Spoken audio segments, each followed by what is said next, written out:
प्रदेश चुनाव जैसे जैसे नजदीक आता जा रहा है वैसे वैसे बड़े नेताओं के प्रदेश का दौरा सिलसिला जारी है।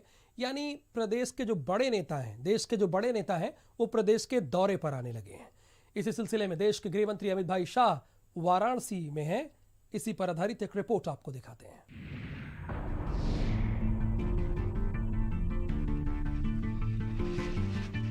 यूपी में चुनावी जद्दोजहद के बीच 2022 के रण के लिए सभी राजनीतिक दल चुनावी मैदान में हैं। इसी कड़ी में केंद्रीय गृह मंत्री अमित शाह शुक्रवार 2 दिवसीय दौरे पर वाराणसी पहुंचे, जहां मुख्यमंत्री Yogi Adityanath, deputy CM Keshav Prasad Maurya, deputy CM Dinesh Sharma और भाजपा के प्रदेश अध्यक्ष स्वतंत्र देव सिंह ने उनका भव्य स्वागत किया। उसके बाद महामना मदन मोहन मालवीय की प्रतिमा पर पुष्प अर्पित किए और श्रद्धांजलि दी। बता दें कि गृह मंत्री उत्तर प्रदेश की चुनाव प्रबंधन टीम की बैठक के समापन सत्र में करीब 3 घंटे के मंथन में विधानसभा चुनाव में भाजपा की योजना तय की। वहीं इस बैठक में गृह मंत्री अमित शाह, मुख्यमंत्री, भाजपा प्रदेश अध्यक्ष, भाजपा के जिला अध्यक्ष और पदाधिकारी शामिल हुए, जिसके बाद गृह मंत्री ने कार्यकर्ताओं को जीत का मंत्र भी दिया। कि एक संगठनात्मक बैठक है जो हर क्षेत्र वाइज हो रही है। भारतीय जनता पार्टी के कार्यकर्ता जो पदाधिकारी हैं, जिनको जिम्मेदारी सौंपी गई है, बूथ स्तर तक के जो जिम्मेदारी इनके पास में है, जो प्रभारी हैं, जो अध्यक्ष हैं, जो क्षेत्रीय अध्यक्ष मंडल का काम देख रहे हैं, वो सारे लोग एकत्रित होंगे। संगठनात्मक समीक्षा की हमने अभी तक क्या किया, हम क्या करना है भविष्य में और किस प्रकार से संगठनात्मक प्रक्रिया को सरकार के साथ समन्वय बनाते हुए आगे चलना है। ये चुनाव की दृष्टि से महत्वपूर्ण मीटिंग है और 300 पार का एक संकल्प लेकर के भारतीय जनता पार्टी का एक प्रयास है और वह परिणाम भारतीय जनता पार्टी के खाते में 2022 में फिर आएगा। सपा की कहने में और भाजपा के कहने में बड़ा अंतर होता है। सपा ने 2014 से लेकर के 19 तक जो बयान दिए उनको देखिए और भाजपा ने जो कहा है उसको देखिए। पार्टी पदाधिकारियों के अनुसार चुनाव प्रबंधन टीम अलग अलग क्षेत्रों की रिपोर्ट तैयार करेगी और इसमें अमित शाह उसी आधार पर आगामी रणनीति पर चर्चा करेंगे।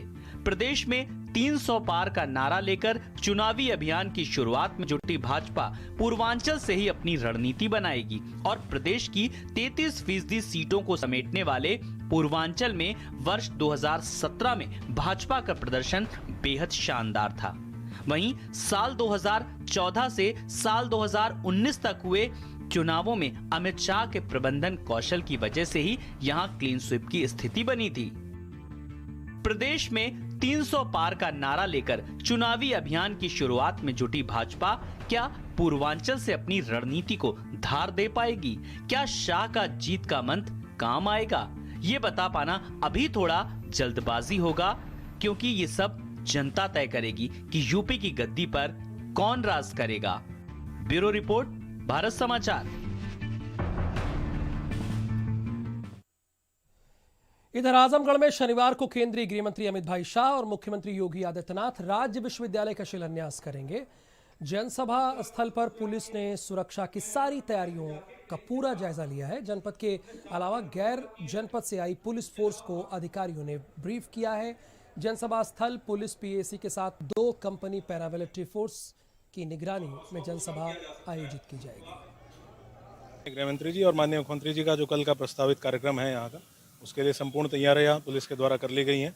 आज फोर्स की ब्रीफिंग की गई है। लगभग 2000 पुलिसकर्मियों की नफरी है जिनको इस संपूर्ण व्यवस्था में लगाया गया है, जिसमें जनसभा स्थल है, हेलीपैड है, आसपास के रूट हैं, ट्रैफिक व्यवस्था है, पार्किंग है और शहर के अंदर जो ट्रैफिक व्यवस्था है उसको दुरुस्त रखने के लिए फोर्स लगाई गई है। गृह मंत्री अमित शाह 13 नवंबर यानी कल बस्ती के शहीद सत्यवान स्टेडियम पहुंचकर सांसद खेल महाकुंभ का भी शुभारंभ करेंगे। अमित शाह के आगमन की तैयारियां जोर शोर से आज चल रही थी, जो पूरी हो गई। गृह मंत्री अमित शाह के साथ मुख्यमंत्री योगी आदित्यनाथ और धर्मेंद्र प्रधान भी मौजूद रहेंगे।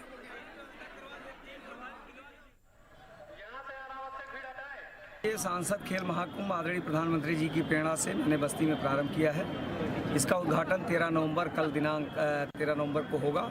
इस खेल महाकुंभ का उद्घाटन देश के गृह मंत्री आदरणीय अमित शाह जी, उत्तर प्रदेश के मुख्यमंत्री आदरणीय योगी आदित्यनाथ जी और देश के शिक्षा मंत्री आदरणीय धर्मेंद्र प्रधान जी करने वाले हैं। उत्तर प्रदेश के महोबा, बांदा, हमीरपुर के किसानों के लिए सिंचाई की एक बड़ी उम्मीद को पूरा करने के लिए 19 नवंबर को प्रधानमंत्री नरेंद्र मोदी महोबा में अर्जुन सहायक परियोजना का लोकार्पण करेंगे। प्रधानमंत्री के कार्यक्रम की तैयारियों को लेकर जल शक्ति मंत्री महेंद्र सिंह महोबा पहुंचे, जहां उन्होंने कार्यक्रम स्थल का जायजा लिया।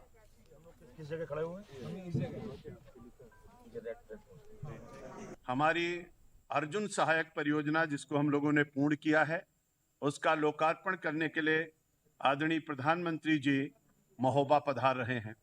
19 तारीख को कार्यक्रम अभी संभावित है, जिसमें 19 तारीख को आदरणीय प्रधानमंत्री जी के कर कमलों द्वारा हमारे अर्जुन सहायक परियोजना का लोकार्पण होगा। प्रदेश सरकार की महत्वाकांक्षा परियोजना पूर्वांचल एक्सप्रेस वे जल्द ही जनता को समर्पित होने वाला है। 42,000 करोड़ रुपए की लागत से बने पूर्वांचल एक्सप्रेसवे का 16 नवंबर को प्रधानमंत्री नरेंद्र मोदी लोकार्पण करेंगे। ये एक्सप्रेसवे जनपद लखनऊ, बाराबंकी से होकर अमेठी, अयोध्या, सुल्तानपुर, अम्बेडकर नगर, आजमगढ़, मऊ और गाजीपुर तक निकलेगा। इस एक्सप्रेसवे के बनने से बाराबंकी जनपद में कृषि, वाणिज्य, पर्यटन और उद्योगों को निश्चित तौर पर बढ़ावा मिलेगा।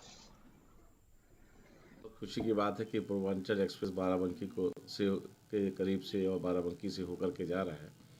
सबसे बड़ा फ़ायदा यहाँ के बुनकर समाज को और यहाँ के किसानों को विशेष रूप से होगा।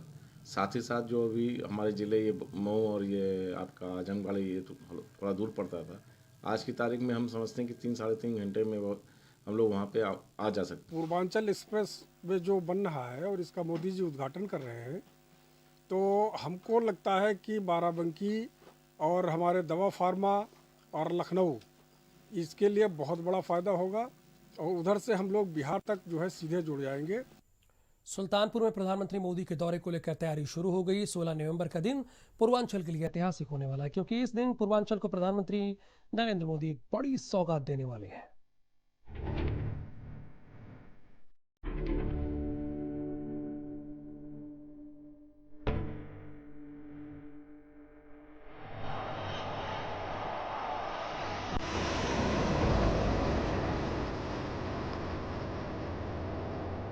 ये तस्वीरें खुद बता रही हैं कि सुल्तानपुर में पीएम मोदी के स्वागत को कितनी भव्य तैयारी चल रही है।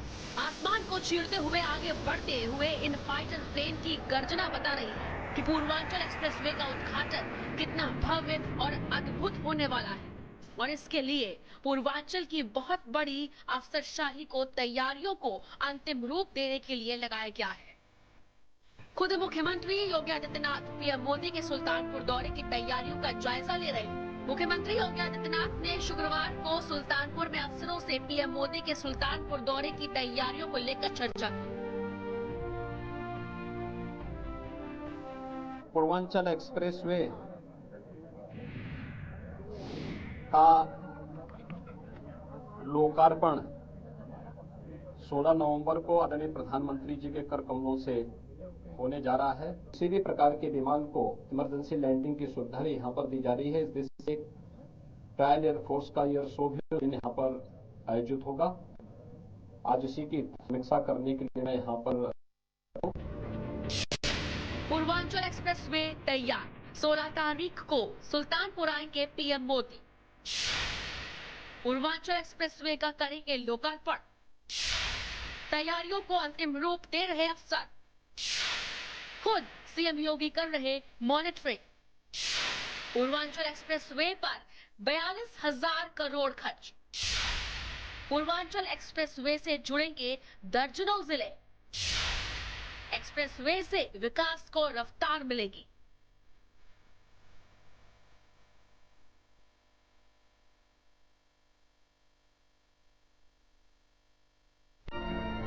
प्रधानमंत्री नरेंद्र मोदी 16 नवंबर को पूर्वांचल एक्सप्रेसवे की सौगात देंगे। इस एक्सप्रेसवे से पूरे पूर्वांचल में विकास होगा।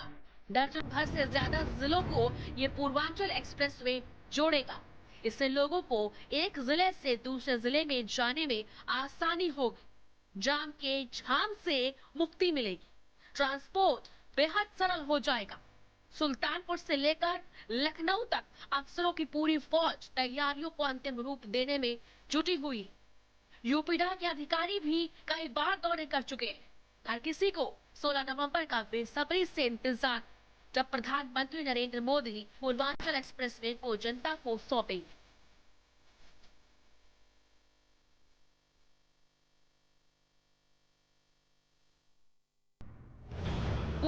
के अरवलकीरी करवट ग्राम पंचायत में एक्सप्रेसवे पर बनी हाईवे पट्टी पर उद्घाटन कार्यक्रम तय हो गया है। हवाई पट्टी की रंगाई पुताई के साथ ही लोकार्पण स्थल बनाने का कार्य भी शुरू हो गया है। देश के प्रधानमंत्री नरेंद्र मोदी आगामी 16 नवंबर को सुल्तानपुर दौरे पे आ रहे हैं। इस दौरान वे इसी पूर्वांचल एक्सप्रेसवे का उद्घाटन करेंगे। इसके साथ ही एक जनसभा को संबोधित करेंगे। पूर्वांचल एक्सप्रेसवे का लोकार्पण करने के साथ साथ पीएम मोदी एक जनसभा को भी संबोधित करेंगे। जाहिर है कि इस एक्सप्रेसवे से योगी सरकार को पूर्वांचल में सियासी बढ़त मिलेगी, जिसका आने वाले चुनाव में फायदा होगा।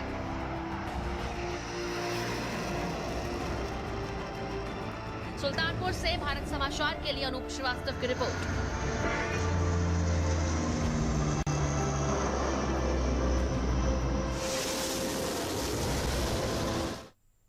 लखनऊ में डिफेंस इंडस्ट्रियल कॉरिडोर की बैठक हुई, जिसमें रक्षा मंत्री राजनाथ सिंह और सीएम योगी आदित्यनाथ ने रक्षा क्षेत्र से जुड़े उद्यमियों और निवेशकों से मुलाकात की। इस बैठक में क्या कुछ हुआ, वो आप हमारी इस रिपोर्ट में देखिए।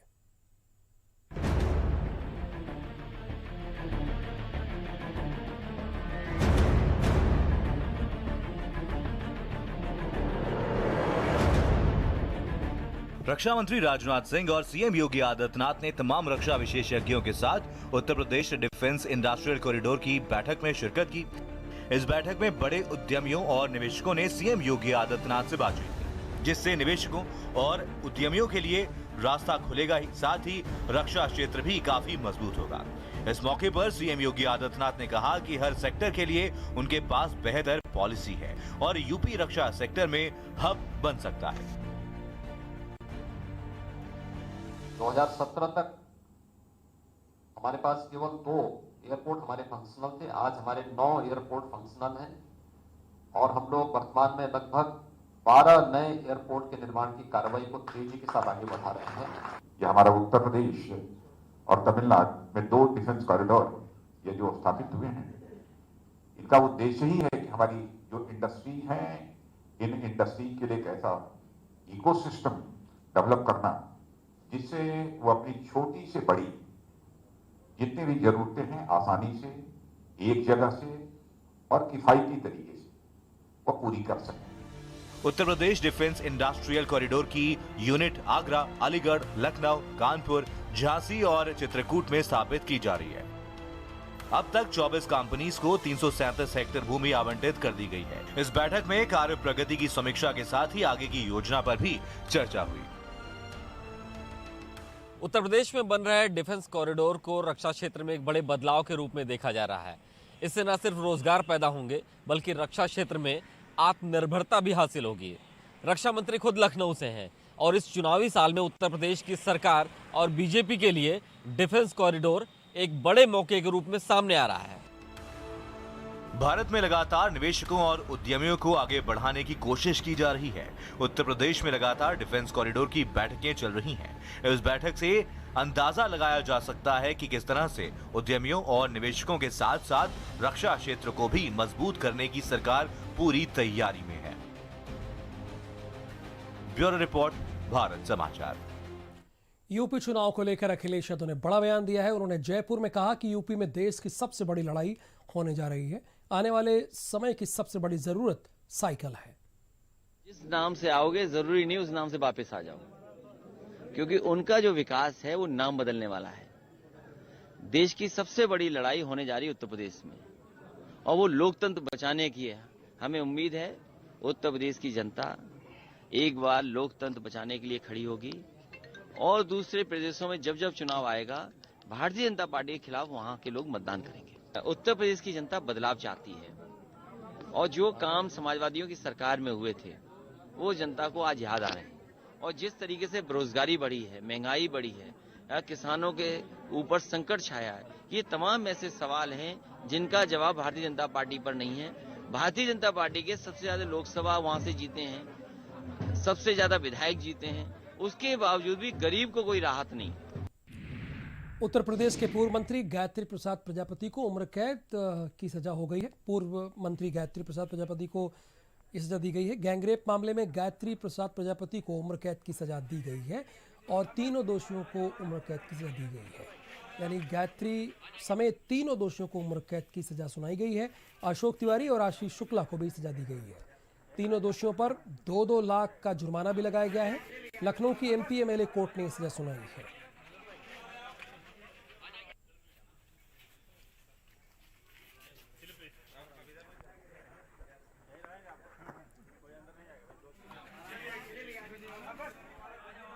एक केस की 2 एफआईआर, एक 164(2) में पढ़ा जाएगा। ये कानून है, ये हमारे जज साहब ने नहीं देखा। और मूल एफआईआर फोटो कॉपी है। हमको एफआईआर की कॉपी जो एफआईआर हुआ है वो सुप्रीम कोर्ट में जो दी गई है तहरीर, वो तहरीर नहीं है। जज साहब उसको नहीं देखे। सुप्रीम कोर्ट में जो तहरीर है, अगर एफआईआर उस पर होनी चाहिए, यहाँ एफआईआर बदल कर उत्तर प्रदेश की सरकार ने कराया है। अखिलेश यादव जी ने हर संभव कोशिश की थी कि मुलायम सिंह जी के दुलारे गायत्री प्रजापति को कैसे बचाया जा सके। एफआईआर तक लिखवाने के लिए सुप्रीम कोर्ट तक जाना पड़ा था पीड़िता के परिवार को, पीड़िता को। लेकिन आखिरकार न्याय की जीत हुई और बलात्कारी गायत्री प्रसाद प्रजापति को अब उम्र कैद की सजा हुई है।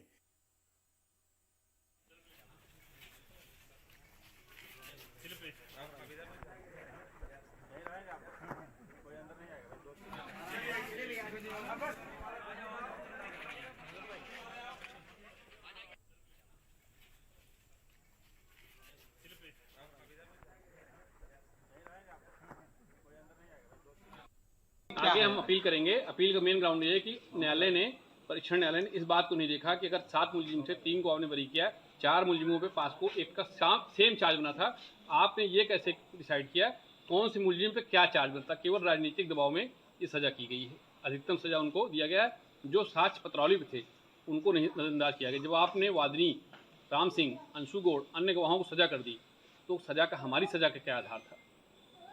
ये सजा केवल राजनीतिक दबाव में की गई है, गलत सजा की गई है। ठीक। स्पेशल रिपोर्ट में आज के लिए बस इतना ही। नमस्कार।